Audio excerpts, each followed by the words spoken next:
everyone, this is Commander Valerie coming to you from the Challenger Learning Center of Northwest Indiana, and I'd like to show you a little bit about our planetarium today.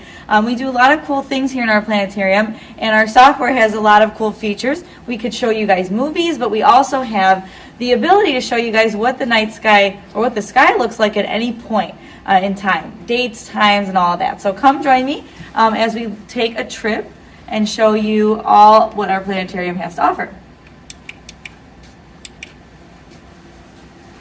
So what's really cool is we can set the date for any day you want to see what the sky would look like. Now this is independent of weather, so it would be like, what would the clear sky look like?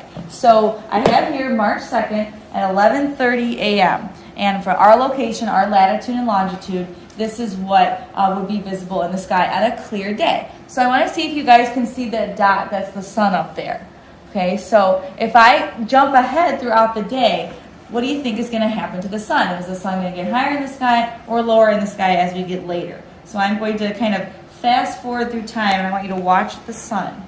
Okay, do you guys see that dot? That's the sun, and we're getting closer to nighttime every time I move that, and the sun is moving. And eventually we're going to get to sunset, and then we're going to see nighttime. So today, March 2nd, at 11:30 at night, this is what would be visible in the night sky. And what we can do too is we can label all the different objects that are visible in the sky at that moment. So tonight, overnight, if you were to go outside and if it's clear, you would see the moon out in the southeast sky, and you would see Mars out in the western sky. So I thought you guys might like to take a trip to one of these locations. So we're going to take a trip to the moon first. Okay, our software is really cool. We could do a lot of fun things with it.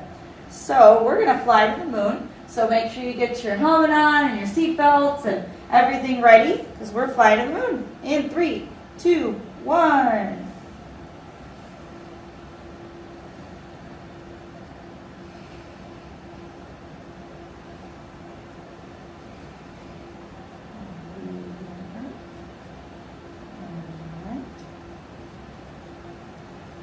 All right, so we're going to actually go ahead and select the moon.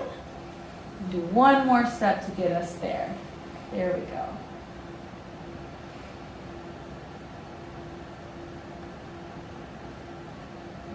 All right.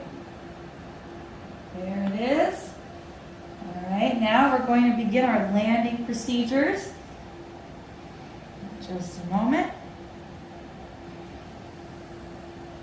Going to the moon.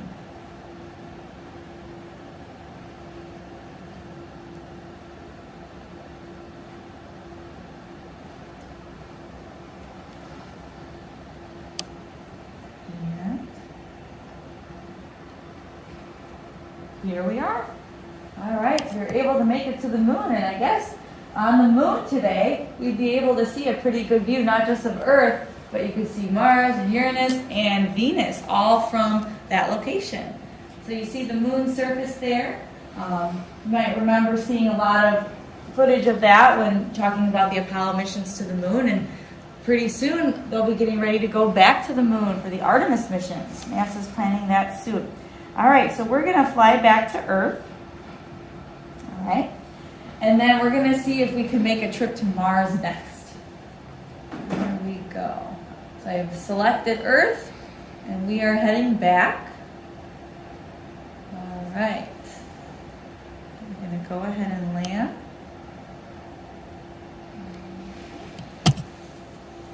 And hopefully we can get over to Mars next.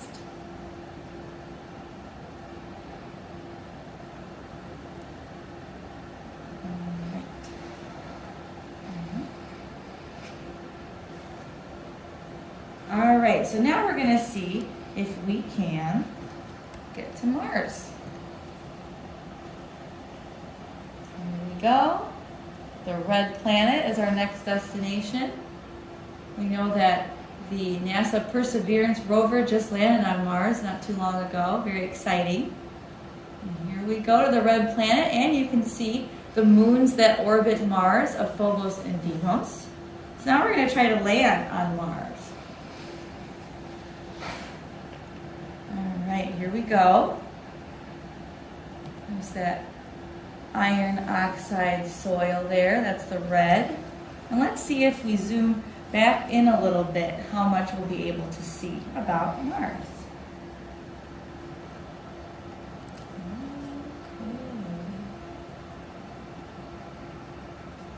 Oh, one of those Mars rovers is visible where we landed. So, like I said before, this software can take us to a lot of places in the solar system. So it's really cool that we can get back to different planets and we can imagine what it would be like on the surface. All right, so we're going to head back now to Earth. I'm going to put us back to now, which is during the day on March 2nd.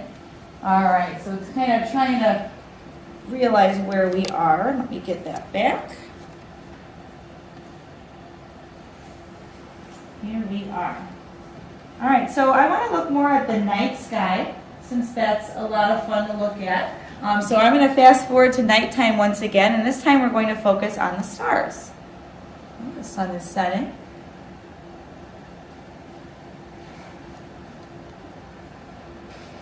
All right, I'm going to get rid of all those trees in the background because they're kind of in the way sometimes. All right, so we can see what stars would be visible in the night sky tonight. At this point I have it set to 8:30 p.m. if you were outside and there's no clouds in your way. And I can make sure that we can see what those stars are called. So I'm going to label them first. You can see all kinds of stars that we know of that we've already named. Some from a very long time ago. And the North Star Polaris, you could see it blinking a little bit and shimmering there. So now I'm going to show you guys the constellations that will be visible tonight.